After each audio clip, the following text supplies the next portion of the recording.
Howdy y'all, and welcome to my cave. I made an IKEA closet, so I have a place for my armor. Now quick, turn around. Look at what you see. First, I will be getting the Moskströmen achievement and do this series' first ever third-person time-lapse.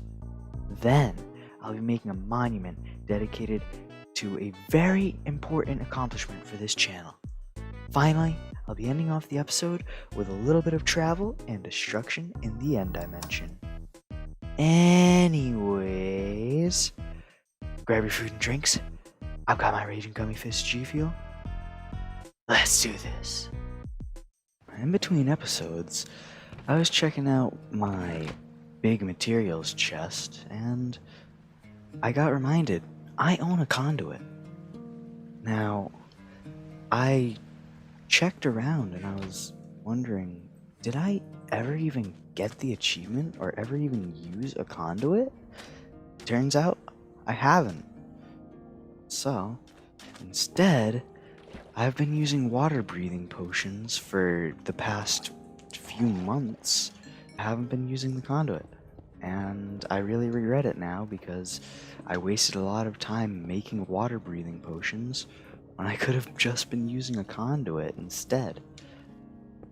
But we're going to get the achievement now, and all you need is 49 monument blocks, and then also you need to have the conduit, of course, which is made from a Heart of the Sea and also 8 Nautilus shells, which are obtained by killing drowned.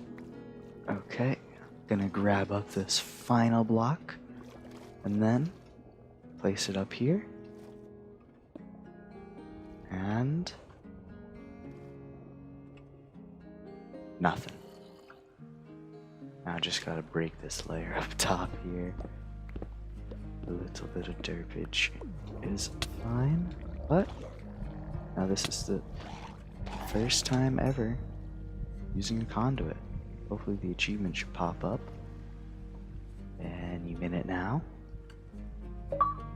Oh, there it is, there it is, there it is, there it is. Activate a conduit. I hope you saw that like pop up real quick. I don't know if you saw it, but I hope you did. Yeah. But now that I've gotten the achievement, it is time for the time lapse. I'm gonna break down this conduit. I'll see you over there. I hope this turns out great.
the blocks placed.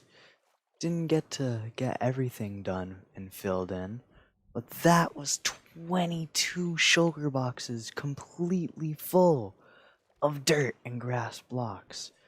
And thanks to that conduit that we got just from getting that achievement, it made things way faster than back when I had to do it with water breathing potions. I swear I saved at least an hour of time. I don't know. But that still did take a long time. And that's why I did not have the filling in the time lapse, because I'm gonna be real with you, that took 5 hours.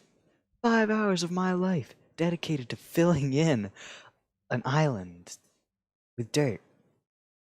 And that's not even counting how long it took to dig it. We don't talk about how long it took to dig it. But now that you got a little insight on how I'm making the custom island for my villager kingdom, it's time to switching over to making that monument. Shishwammy.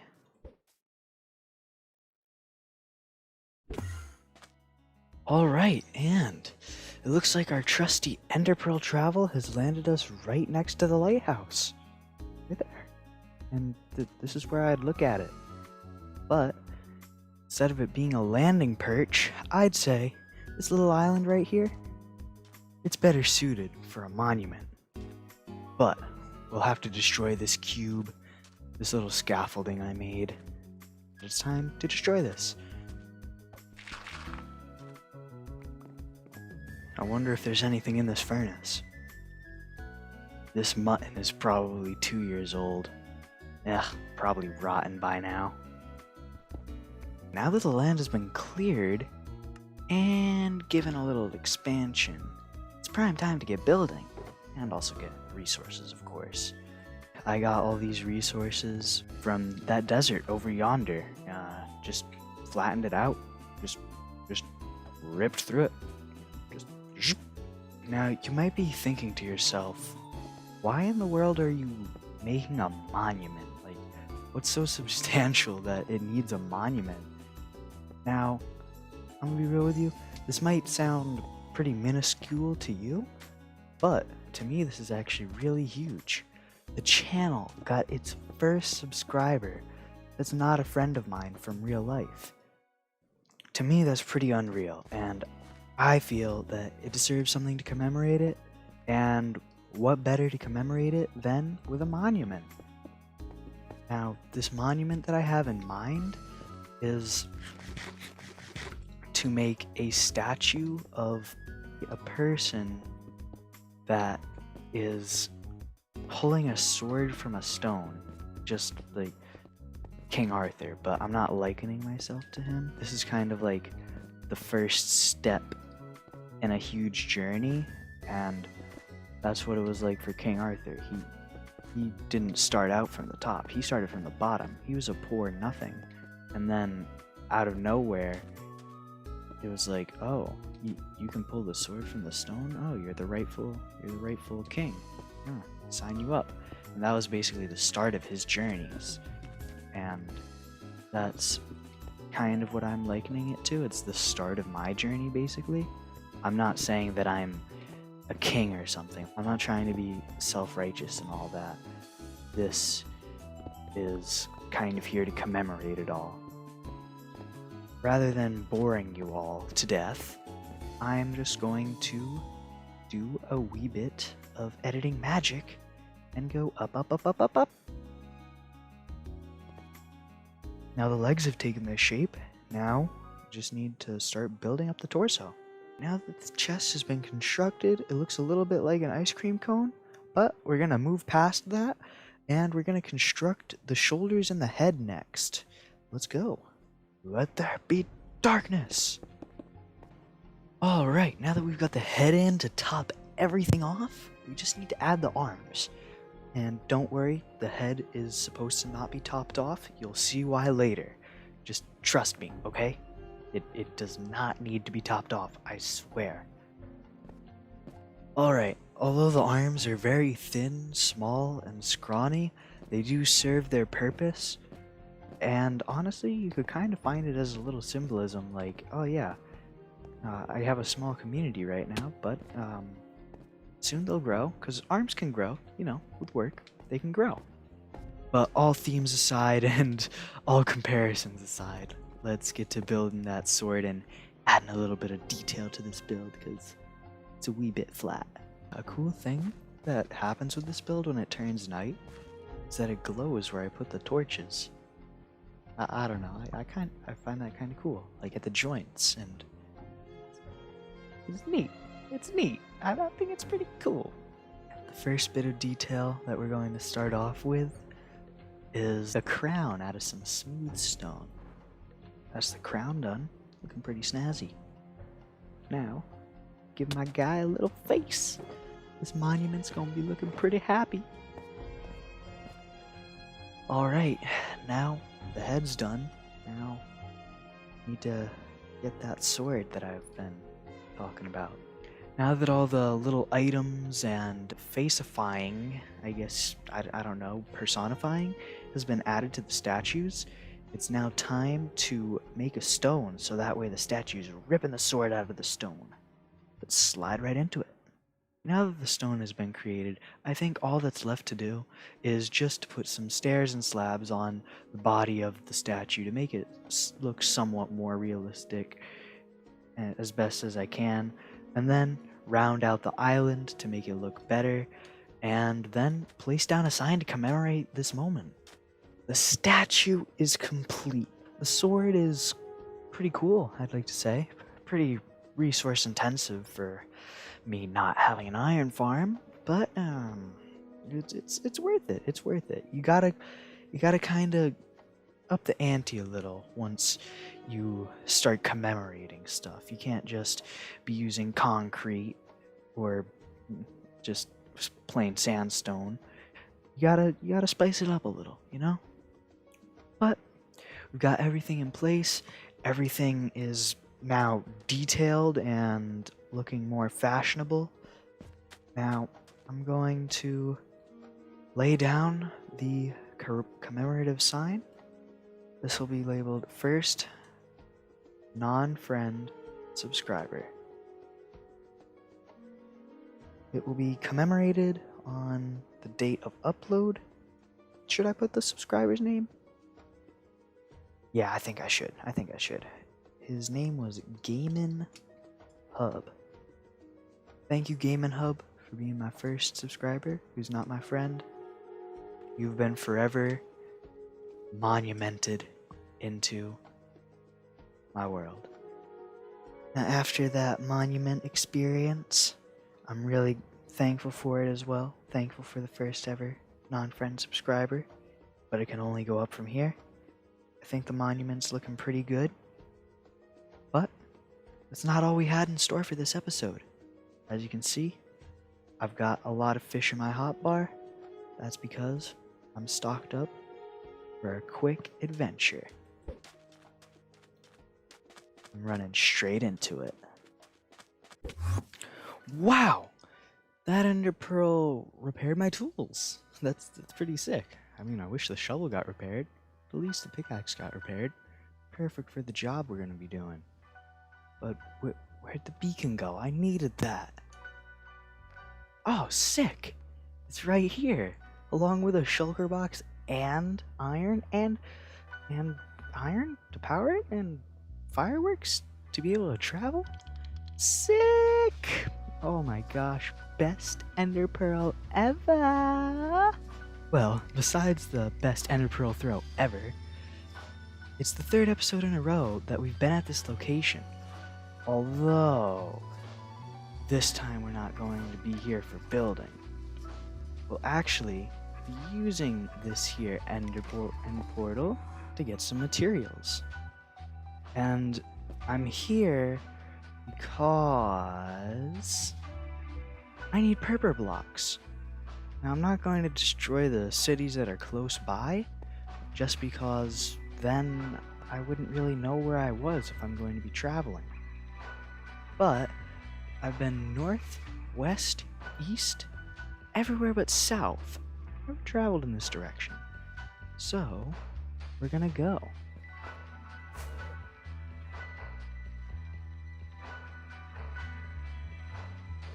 Oh, what? That is weird. What? I never knew that was a thing. Well, I've explored west the least. I mean, I've gone to that city over there, but besides that... Oh, Enderman's mad. Besides that, not really well explored over here.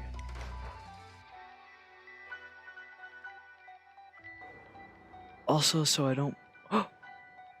Ooh, I was about to go into a spiel off camera, but we already found 2 end cities. Perfect. Perfect. Perfect for raiding. Gonna get extra... Oh my gosh, 3 end cities. My end is so bountiful. What in the world? Oh my, and I've barely, like... I mean, I got to that portal back in the day. And that was back on when I had the world on Xbox, so my render distance was lower. I just needed to go a few more minutes and I would be here. Oh my gosh. Okay, but as I was about to say when I was flying through space, today's topic discussion is going to be about YouTubers I've watched through history. And by history, I mean my history, like my life history. The first YouTuber that I remember watching regularly was a Nintendo YouTuber named Jaywitz, and he would do a lot of Pokemon stuff, and I remember I discovered him through, I'm pretty sure, what is his most popular video as of today, and that is top 10 Pokeballs or something like that. I remember how to do something with Pokeballs. And he's still doing YouTube today. Not as regularly as he was back in the day, I'm pretty sure. But I did see recently that he is doing YouTube, which is great to see. You love to see when YouTubers you watched as a kid are still doing it, because then you know, hey, they weren't just in it for the money. They were actually in it because they like doing what they're doing. Quick disclaimer, if the transitions don't sound correct, that's because I was time skipping all over the place in this video because I ended up talking for an entire hour. All of a sudden, this guy named Jacksepticeye appeared in my recommended section one day. And I was like, who is this guy? Why is he, like, green? And what is a Septiceye? I was just interested in his title. Back in the day, he wasn't at the height of his YouTube channel now. He only had about 1 million or so subscribers and at the time. So I was like, 1 million? That number's huge. And obviously, that number isn't extremely big nowadays. It's still big, but it's not cream of the crop big, if you know what I'm saying. I really enjoyed watching Jacksepticeye. He just had so much energy. I mean, he had energy, but it wasn't just random loud equals funny energy like the FIFA pack opening YouTubers. His energy actually was geared towards the game, and it was just his genuine reaction. When something scary would be happening, he'd be like, ah! Like, just like, he'd have the actual reaction that you would genuinely have. It's not like something mundane happens and then it's like, oh my gosh, oh, that actually happened. What in the world? I just mined a chorus fruit. Oh boy. Now don't get me wrong, Jacksepticeye did have a very loud voice in general, just when he was commentating. I'm not saying that he wasn't. He definitely was a very hyped up YouTuber. That's just how he was, and that was his personality. And that came off more as natural rather than forced, which made it actually entertaining and worthwhile to watch. Now, we're moving on to probably the most recent addition to YouTubers that I have ever watched, and honestly, I think I've found some YouTubers that I'm going to be permanently watching. I like DocM77 and Rendog. because of two similar attributes. They put a lot of time in the editing room, and they make pretty cool effects on their videos, and they both make really cool characters and storylines that go along with their build. Doc M has been the goat father, he's been up to his mafia nonsense, and then Rendog, he had the Zero Death Club that went along with Doc, two of my most favorite YouTubers going together. Had to love the story, you know. Ren's been doing his thing, he's been putting so much effort into his videos. His second most recent video as of recording being one where I've never seen anybody do this, but he made a blimp crash with an animation, which I just find mind-blowing that he would willingly put the time and effort in. And it's just like, wow, he actually wants his content to be standing out from the crowd. He wants it to look better than everybody else's. Not in like a competition standpoint or a self-righteous point of view, he just wants it to be good. And he wants people that are watching his content to actually feel like it's well worth watching it. My most favorite Hermitcraft YouTuber, and arguably my most favorite YouTuber in general, is Exumavoid. Now, I like him the most because he does a lot of fancy builds. Season 6, he had that kind of abstract art, I guess you could describe it as, with all those triangles in the Guardian Temple. He had the statue of Hermity, which I thought was hilarious. But the best thing that I think about Exuma is honestly his live streams. I feel that Exuma's live streams are the best content that he puts out, because somehow he can convey his words and thoughts somewhat perfectly. He's really nailed down the commentating aspect of YouTube. The final YouTuber who kind of just sticks to himself, and I really like his content, is a Minecraft YouTuber that plays on Bedrock, like me, and his name is IBX Toycat.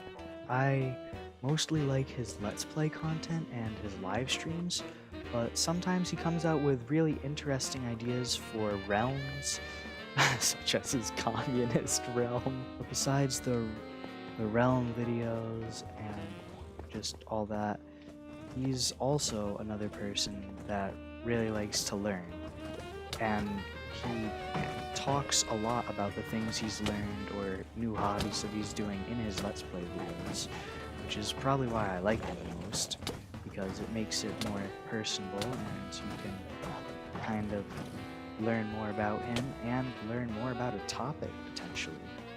I feel like people can actually learn a lot from his content because he's trying to learn about stuff, and he's kind of a history nerd, and he's a huge aviation nerd. I'm not really interested myself in aviation, but I really like history. I like learning from the mistakes of others, or just hearing like, oh, this is what said person did, or something like that, or just how communities formed, and I don't know. I find it interesting. I don't know. That's just my thing. The topics that he talks about in history are actually quite interesting, as opposed to American history classes where we just go over some topics in elementary and middle school, and then we go more in depth on those same topics in high school. I'd say those are the topics that make me like Toycat a lot and make him one of my current most favorite YouTubers. That is basically the entire history of my YouTube viewing, and the conversation topic has run its course, and I'm just going to do as much as I can to this end city with the restraints of my pickaxe's durability, and if I can get that darn shulker. But I'll see you back in the cave. No ender pearl transition this time. To heck with it. So, you made it back to the cave with me. And all my end rigidities. that means you watched the entire video. I really appreciate it. Today, we took some very big steps in the video. We got our first ever time lapse done, placing a lot of dirt, a small piece in a very, very big puzzle. Then, we made a monument dedicated to Gaming Hub. Thanks for subscribing, man. I really appreciate it. Then, we did some end travel while I talked about my favorite YouTubers. And those resources are going to come in very handy in an upcoming episode. You have to stay tuned to find out what they're going to be used for. Now, onto the book. The answer to the question of the day from last episode, being who is your favorite YouTuber to watch, was I like watching Reels videos. This was commented by Poisoned Fantasy. Thank you very much. Thank you for responding. Didn't answer the question directly, but I still appreciate you liking my videos. Now, onto today's question. Today's question is, what is your favorite music? It could be a genre, it could be a song, it could be an artist, it could be a time period. Doesn't matter what you reply with, as long as it's music. Now usually I wouldn't do this, but if you like today's episode, please subscribe, because as of recording, tomorrow, there is going to be the first episode to a new series that I've been planning for a very long time, and it is very highly edited, and I think you'll like it if you like today's video. But besides that, stay safe. I'll see y'all next time. That's a good transition if I do say so myself. Testing, 1, 2, 3. Look at me. Ha ha.